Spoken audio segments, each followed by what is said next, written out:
UFC 312 championship fight between Dricus Du Plessis and Sean Strickland. Was it fight of the night? I don't think so. Stay tuned until the end of this video when I talk about the fight of the night. And we're going to talk about it. Let's go. So I thought this was a really interesting fight. I love both fighters, Du Plessis, cute little Aussie, and Sean Strickland, a badass. Both of them have great personalities. And so this fight was really interesting to me. Of course, it's the second time around. Sean felt like he was slighted. He didn't feel like he lost the last fight, and he lost his belt to Dricus. So he was pretty upset about that. He came in a little bit angry. He said he was going to fight to the death. He was not happy going into this fight, and he was determined to get his belt back. I could not wait to see what Sean had in mind. Now, as they were fighting, I could see that Dricus was advancing a little bit more. Sean was a bit hesitant, but he was in there, man. He does not back down. That's what I love about Sean Strickland. He doesn't back down. He gets in there and he stands toe-to-toe with the fighters and takes it. He's got a chin like you would not believe. Both the fighters were doing an amazing job. And you know what I was really interested in is Dricus. He didn't take him down more than just once. I think that was in the third round. He took him down once, and Sean thwarted that effort, and then he didn't take him down again. I think Dricus's goal in this whole fight was to actually knock him out and take him out. So I was just waiting for that. Dricus did an amazing job at jabs and kicks and front kicks and knees. Sean was strictly jabbing more or less throughout the whole fight. But he was doing a good job, toe-to-toe until round 4, when Dricus just absolutely did an incredible right jab or right hook and right on the nose, and Sean's nose just splattered. There was blood everywhere, which I love. I love a good fight with blood. So I was digging it. But you know what? Sean did not back down. And that's what's so badass about Sean. He doesn't back down, and he was fighting. He was fighting till the very end. Now, granted, Du Plessis for the win. Du Plessis. Is it Du Plessis? I can never pronounce these foreign names. But Dricus did for the win. He took that belt again. But Sean was such a gentleman afterward.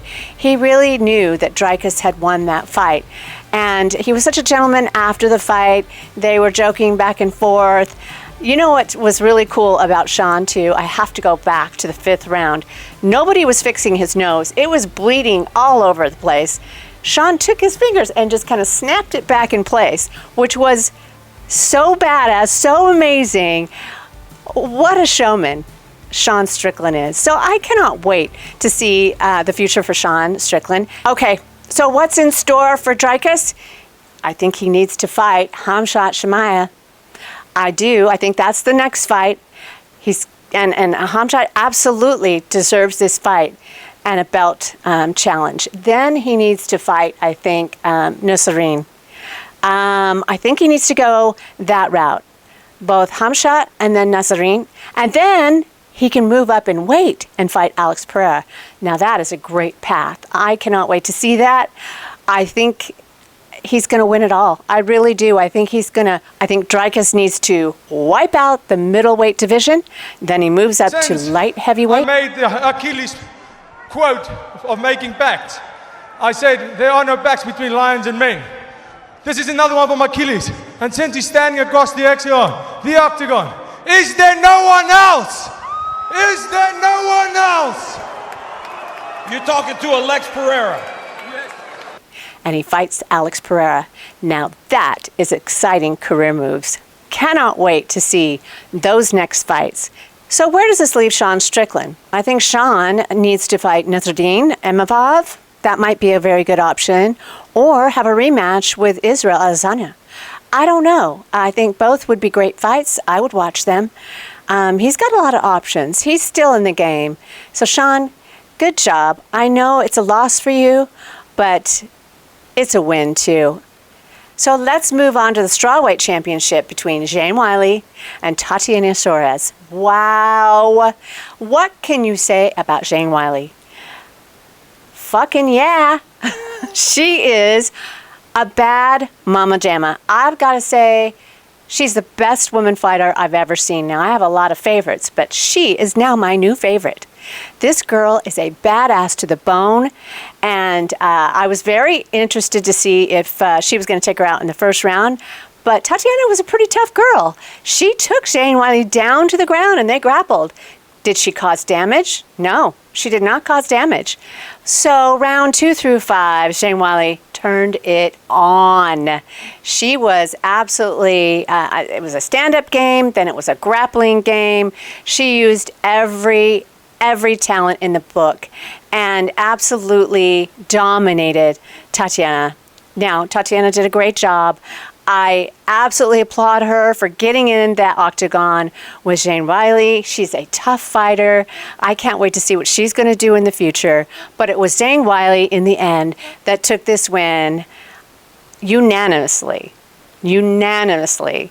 Great to see. Congratulations to Zhang Weili. I want to know what you think about this fight. Leave comments below and let me know. Also, I want to talk about what's next for Zhang. I mean, she's fought everyone, and she's wiped them out. She said in her interview that she would like to fight Valentina Shevchenko. Now, that would be a great fight. What do you think? Leave your comment below for that one as well. Oh my goodness, I have to talk about the fight of the night. Cody Steele and Ron Zhu. Now, Cody Steele won a place for the UFC through the Contender Series. I watched this, and he was absolutely amazing. So this was his first UFC debut. Now, the other guy had been fighting 25 fights, so he was a very good professional fighter. Cody held his own through this whole fight. They were going at it. Now, mind you, they're friends too. So they were literally hugging between rounds. This was just an amazing fight. They were beating the living hell out of each other and loving it. Cody is a beast. He is an absolute beast. He may have lost this fight, but not by far. And you could see the star in the clouds. This guy is going to go far. Remember the name, Cody Steele. He fights out of Syndicate MMA. And by the way, I interviewed him a month or so ago before this fight. What an amazing human being, too. So watch for Cody Steele in the future. If you feel the same way, leave your comments below. I want to know what you think about this fight. Make sure you subscribe to my channel, hit the thumbs up, and hit the notification button. MMA Hot Lips out.